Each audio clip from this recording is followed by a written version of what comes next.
The Winnipeg Jets are now through 2 games of their preseason schedule. Some highs, some lows, no victories yet, but maybe one will arrive soon. Let's chat about that on tonight's episode of Locked On Winnipeg Jets.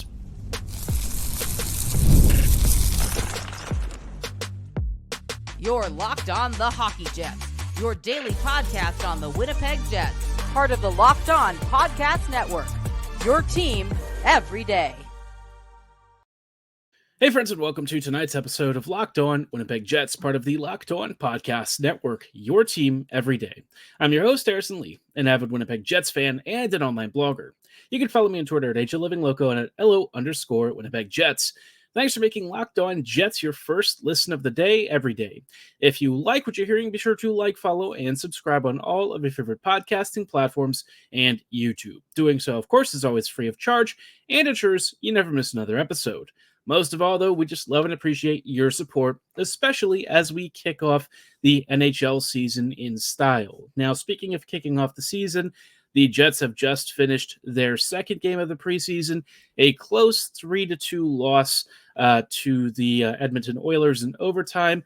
But, I mean, again, who even cares? It's preseason. The main thing you want to know is how the kids are doing, how some of our young talents are handling. And today's lineup against the Oilers, I would say, was a much younger team in terms of, like, I don't know, you would say pro level experience. I think you had a lot of guys who are in juniors. You've had some players who are, some veteran AHLers and ECHLers. So it was an interesting mix, but probably fewer of the sorts of names that you might be expecting to be fighting for a Jets spot. Now, holistically speaking, through 2 games, and I'll talk about the Oilers game a little bit separately later, but overall, I mean, I don't really know that I have much of a handle on what this Jets team is going to be like this year. Until we start seeing the starters coming in, I think it's going to be a little bit hard to figure out how this team is really going to handle, especially since Winnipeg doesn't quite have some of the crazy depth that some of these other teams do. And so when you see the preseason versus the regular season lineups, they're divergent enough to where it's hard to get a read on how some of the starters might handle things. Now, we'll dive into some overall takeaways from the first 2 games in just a moment. Before we go any further, though, just wanted to let you know that today's episode is brought to you by FanDuel. Place your first $5 bet and you'll get started with $200 in bonus bets guaranteed. Visit FanDuel.com to learn more and get started. Now, like I said, through 2 games, funny enough, you might say that the special teams have not been fixed, which is technically true. The power play really hasn't scored. The penalty kill hasn't really killed penalties unless you count getting scored on as killing penalties, which I guarantee you do not view it that way. But overall, I mean, the Jets have generally played up-tempo hockey. I think the biggest thing that you're looking for in these games is standouts, right? You don't necessarily care about the overall team performance until you start seeing some of the, veteran starters filtering in. Otherwise, the main thing is, how are your young prospects and guys fighting for spots looking? I'll say this in terms of some of the free agent pickups like Kahkonen and Fleury. I think Kahkonen, for me, in this game against the Oilers tonight, was generally pretty decent. He played alongside Logan Stanley. I think of those 3 defenders, Stanley, Kahkonen, and Fleury, Kahkonen has generally looked the most comfortable, which, is what it is. In fairness to Fleury, probably important to remember that he basically hadn't slept, the evening before and during the morning of the game, because as it turns out, he was welcoming a new Fleury to the family. So congrats to him and his wife. I'm sure this is a really exciting time, but also a little exhausting. I think he woke up at 5 a.m. to help take care of the baby or at least spend time with the newborn, something like that. And after that, he basically did not sleep. So pretty crazy to go from having a kid to suddenly playing in a hockey game within 24 hours. I'm sure that probably had at least some level of impact on his readiness. But apparently he wanted to play. He wanted to stake his claim, and it's probably because he knows that this is a legitimate chance to get an NHL role, especially with Heinola sidelined for the next couple of weeks or even months. So I think all of these guys are really trying to put forth their best efforts. I think of the three, Coughlin has probably looked the best, but I mean, it's pretty modest, right? We're not really talking about super standout performances from anyone here, just a couple of decentish looking shifts in preseason. So don't read too much into it. I think if anything, Stanley is what he is. Fleury is probably a solid top 4 AHL defender, and Coughlin might be like a decent 7th D. So if you put any one of them in, I don't know that you're really expecting much on that third pairing. You'd probably ask Colin Miller to do most of the heavy lifting. In terms of the special teams, I mean, the power play existed. It's harder to get a feel for that just because you're not really using power play starters and guys who are comfortable with this usually. You have lots of depth players, lots of grinders, forecheckers, and that sort filtering in on these units. And so the off the puck movement and stuff that you might be looking for is probably not going to be as sophisticated and results driven or results oriented as you might see with actual power play units, right? So in this case, I'm not really looking too much into that stuff. I guess the only thing I'd be curious in is how the power play quarterbacks do, just because traditionally the Jets have relied on Morrissey and Pionk for these roles. I feel like Coughlin looked pretty okay. He had a couple of shifts there. I thought, in the first game, Miller was fine, had a couple of blistering point shots. Unfortunately, he does tend to get himself into some issues where he might take a shot that's going to be blocked and it gets kicked past him and he can't catch the breakaway. But it is what it is. You take some and you lose some because he does score with that heavy-handed slapper that he has. That dude basically launches a cruise missile from the blue line every single time. So you give and you take with him, but he mostly gives you more than anything. So, otherwise, the 5v5 play, kind of messy. The prospects and kids have looked energetic and they've skated well. I guess you could, suggest or argue that maybe you'd like a little more production in some of these preseason games. But for a lot of these kids, this is like their first time playing against pro caliber AHLers, maybe an NHLer or two. And the level of competition these days is pretty tough. So, considering all of that, I think the Jets kids have probably had a little bit of a reality check in some ways, how much harder it is getting into this level of play.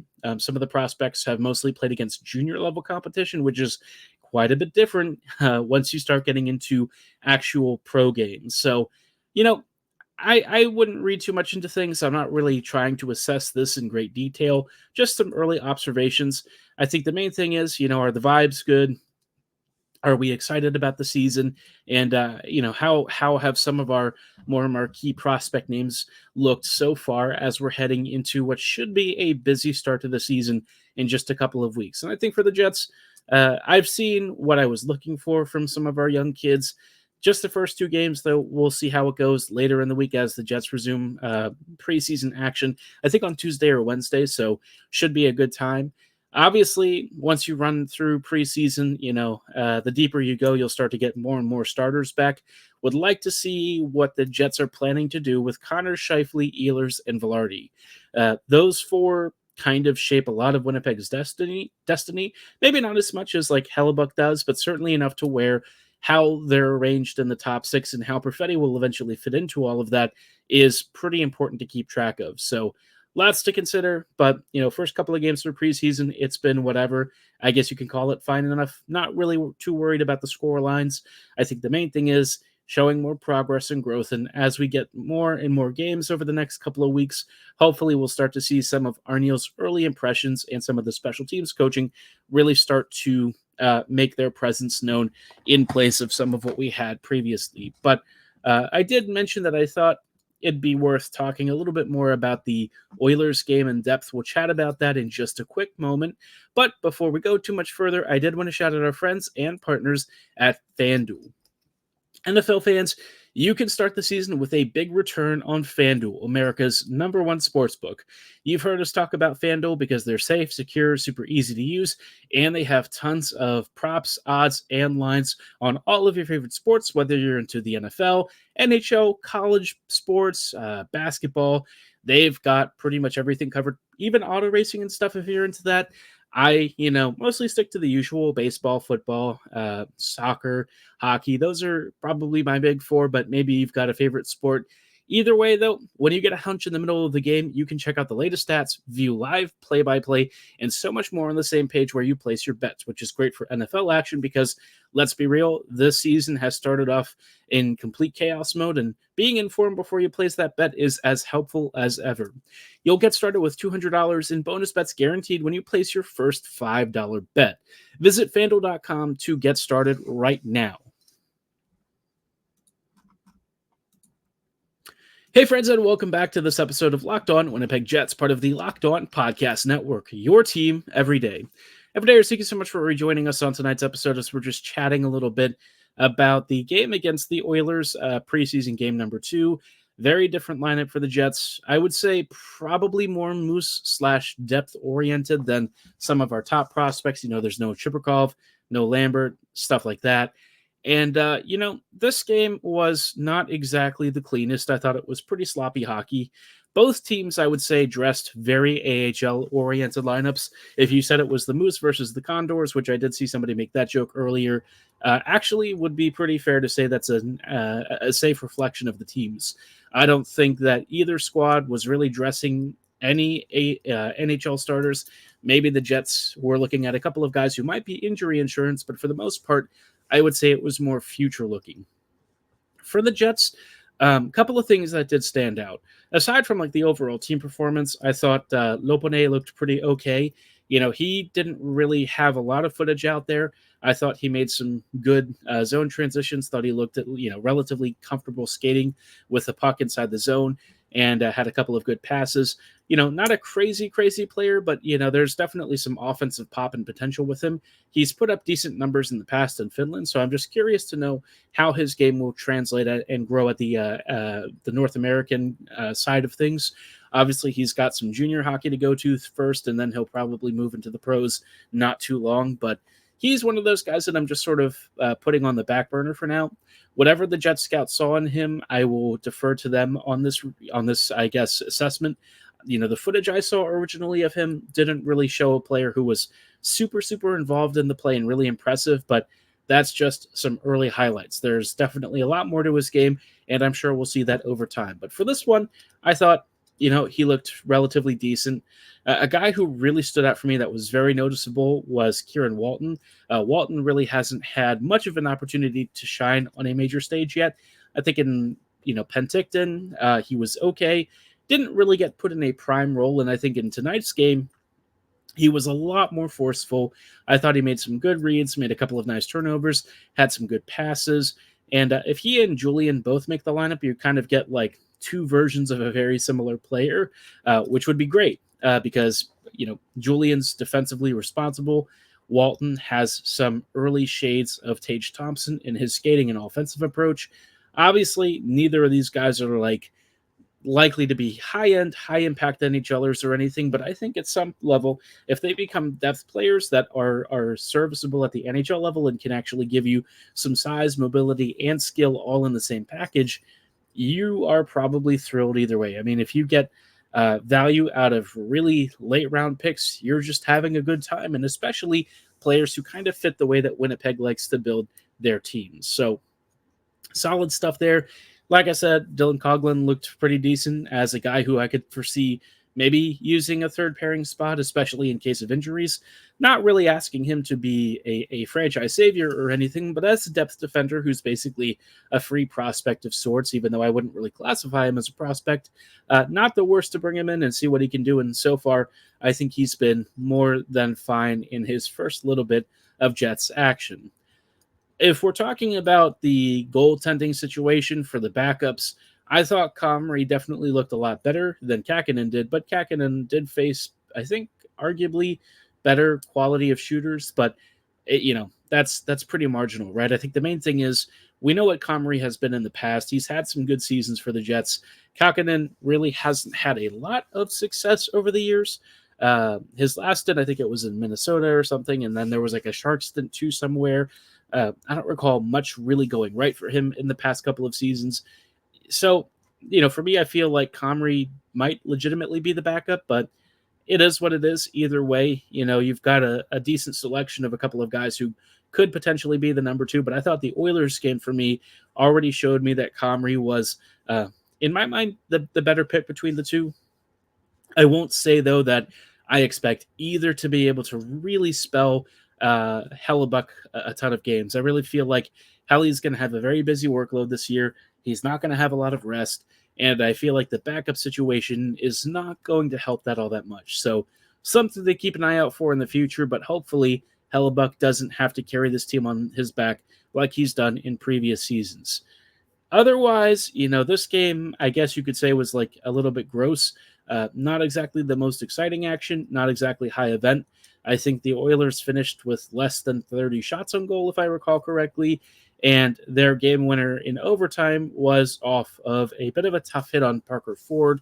He ended up fumbling the puck as he was going down, and it created a counter that he did try to speed back and stop, just wasn't able to close the distance, and Toninato kind of got turned a little bit inside out by the puck carrier. Comrie really should have saved this one. It kind of snuck in on his near post, but it's preseason. Who cares? I think the main thing you'll want to see from Comrie is just good tracking. He made a couple of really big stops. I think there were one or two odd man rushes in particular that I recall that were really dangerous, one early and one late in the game. So overall, clean enough. I mean, you're not really trying to make a decision off of just two preseason games, but Kahkonen, I didn't really care for as much. Comrie, he's a known commodity. He's relatively familiar. Somehow keeps ending up back in Winnipeg. I guess he just really loves us or something. Who knows? Other than that, though, this was probably standard fare. Preseason's going to continue later this week, and I'm not really expecting the Jets to have a crazy preseason tournament. The next game's going to be against the Oilers. This one will be a home game. I would imagine that some of the lineup regulars like Lambert, or I guess future lineup regulars like Lambert and Chibrikov, and at some point maybe Jagger will kind of filter into this group. I don't quite know how they're going to arrange the lines. I don't know if we're going to see more starters. Obviously, preseason is going to end 3 games after that on Friday, October 4th. So hopefully we start to see some of the starters getting in. I know some of them have been returning from vacation. And then, the wait to the actual start of the regular season, really only just a few weeks away. The Jets will kick off their opening against the Oilers, and then the home opener is on the 11th against the Blackhawks. So, yeah, hockey is coming. Preseason's really just a bit of a delay before you actually get into the meat of things. I'm hoping to see some improvements tactically, especially on special teams. But until then, I'm not going to, stress out about the Jets losing some of these games. I frankly don't care about the scoreline or anything. I just want to see results and process and some real signs of development. But I'd be curious to know what you're looking for in these games. Is there anyone that's really stood out to you? Who has impressed you the most? Who hasn't really impressed you? If I'm looking for some other players that I thought are probably worth mentioning, kind of on a similar and related note, Logan Stanley for me hasn't really been getting the job done. I thought he was okay in this game, and people will say, oh, he looks really improved and stuff, but that's not quite the case. I think the thing with Stanley that you have to remember is that against lower level competition, he does fine. But against NHLers and guys who are much higher skill and faster and able to skate around him more frequently, I think his vulnerabilities once again become very easy to diagnose. So just know that when you see guys doing really well in preseason, it may not always translate to actually being good in the NHL. I think with players like Lambert and Chibrikov, I feel pretty confident those guys will do well. Salamonson at some point will probably do well. I thought he looked okay in this game. He's still getting used to North American ice timing and spacing, so I wouldn't read too much into that yet. But I think the Jets definitely are hoping Salamonson is capable of taking an elevated role in the future. But yeah, talking about preseason is always a fun one because you're like, yeah, how much do you really read into it? Do you really stress about things? I've definitely seen some Jets fans getting angsty, though, both over the training camp lines and over some of the preseason performances. I wouldn't worry too much. I'm sure the Jets will do what the Jets do, which is be decent. Once the regular season rolls around, we just have to figure out what level of decent that looks like.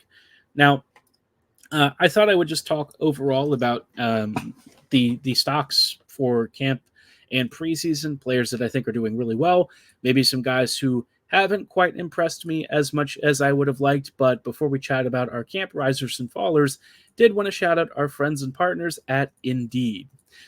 We're driven by the search for better, but when it comes to hiring, the best way isn't to search at all. It's to match, and you can match with Indeed.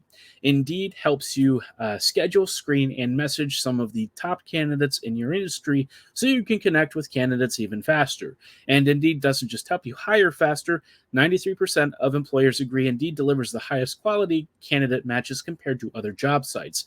It's why over 3.5 million businesses already use Indeed, and as somebody who has personally used Indeed for when I was looking for work, I can attest to the fact that it actually shows you things that are good for your salary requirements, your work experience, relevant domain interests, whatever it is. Their comprehensive form can really match you with great jobs. And if you're an employer looking to save time and money, this is a great way to hire some of the best top talent out there.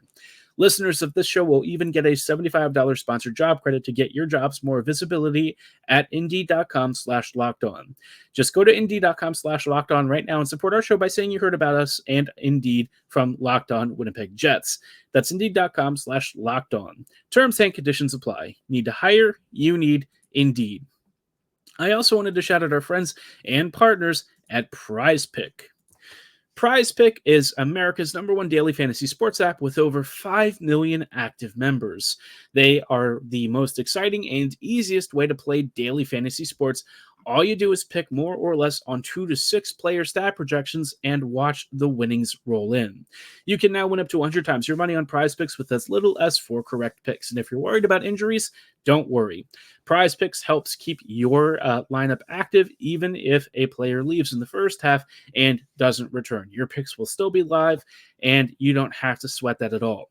Some of the world's biggest celebrities like Drewski, Joe Budden, and Champ Suga Sean O'Malley, you can now find community plays and join them on their quest to glory under the promos tab of the app to view entries from some of the biggest names in the PrizePicks community each week. And of course, PrizePicks wants to put all of their members first, so all withdrawals are fast, safe, and secure. When my picks hit, I could get my money in as quickly as 15 minutes. Download the PrizePicks app today and use code LOCKEDONNHL to get $50 instantly when you play $5.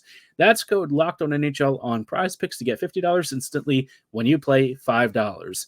You don't even need to win to receive the $50 bonus. It is guaranteed.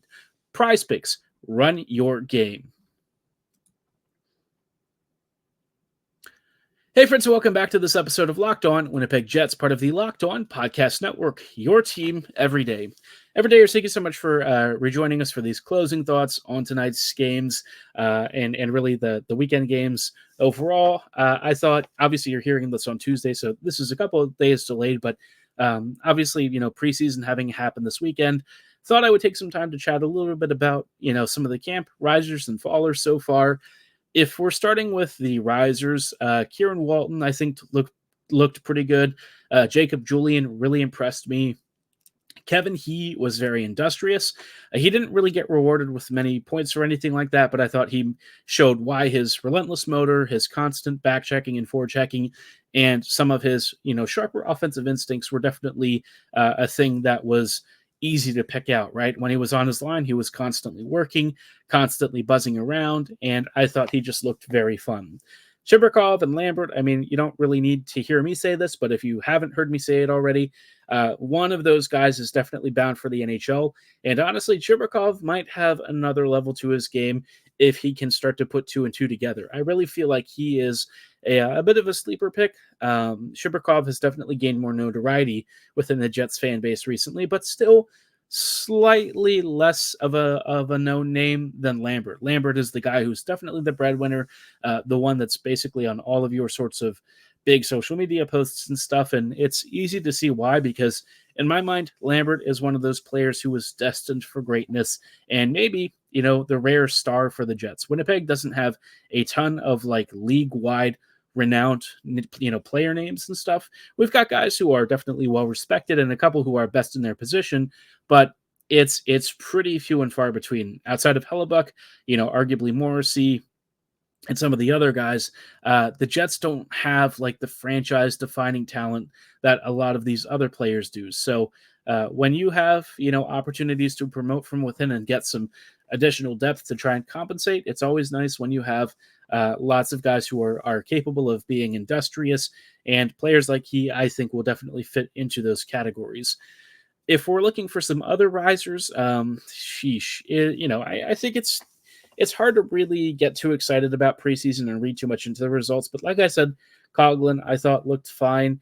Who else? Jagger has been phenomenal. I think Braden is definitely going to be a Jet sooner than later, probably sometime either next season or the year after, but I don't think it'll take him long to fight for a roster spot. He's smart, he's industrious, and in many ways, maybe his scoring output's not going to be as high as McGroarty, but I think with his two-way acumen and defensive game, he may be an even better fit for what the Jets tend to ask of their players. So thanks, McGroarty. I guess you did help us find a center who might legitimately help the Jets in the very near future. If we're looking at fallers, for me, it's like Fleury and Stanley, technically, just because I don't know that guy, either guy really stole that third pairing spot alongside Miller. I would imagine Stanley probably gets it just because he's the more expensive player. He's the veteran. He's established here. And every Jets coach, for one reason or another, seems to love him. Whether it's really based on merit, well, it's debatable. But in terms of familiarity, I'm sure Stanley will have that spot. But I wouldn't mind if Coghlan is maybe given a little more consideration. Another faller, and it was just one game, but I feel like Kupari continues to just look a lot like the player that he did last year, where he's got all of the tools and skill to be a really good NHLer, but it's just putting it all together has kind of been a problem for him. It's sort of in the same way that I guess Tanev was a few years ago when he first joined the Jets, but Brandon, I mean, he was a lot rawer and everything, and I don't think, Brandon is necessarily the best comparable, but in terms of like the way that he thinks about the game and stuff, you can kind of see some of the same early processing issues he had with Kupari. Kupari just can't seem to make all of his gifts always work together the way that he wants to, even though I'm sure he's got it playing in his mind. It's just getting the rest of the body to agree that can be a little bit of a challenge, but other fallers, I mean, your usual suspects, I think I probably already addressed. I would say Salomonson's going to be listed on here just because he's a little further off than I thought he'd be, but I don't think it'll take him too long to acclimate to North America, so don't get too worried about that. I think he'll be fine within 2 to 3 years or so, probably making an impact on the Jets at some point then. Another faller is Colby Barlow. Barlow is fine. I think he'll be a pretty solid player, but he definitely has to speed his game up a little bit and adopt a more pro-ready style, which will come in time. I don't think I'm worried about him, but, compared to like Jagger and a few other of the younger forwards, I do feel like he has a bit more room to grow, and hopefully he can, find a way to be an effective NHLer so that he can use that release of his. That's a great selling point for his skill sets. That shot of his is legendary, and I think it could be something that's super helpful for the Jets, whether it's at even strength or on the power play. But would be curious to know how you feel about all of this. Who are your risers and fallers? Drop them in the comments below or at my social medias at HLLivingLoco and at LO_Winnipeg Jets. For tonight's episode, though, that is going to be all the time that we have. I thank you so much for making Locked On Jets your first listen of the day every day. We'll see you back here later this week for even more preseason coverage, so don't go anywhere. Have a great night, and as always, go Jets, go.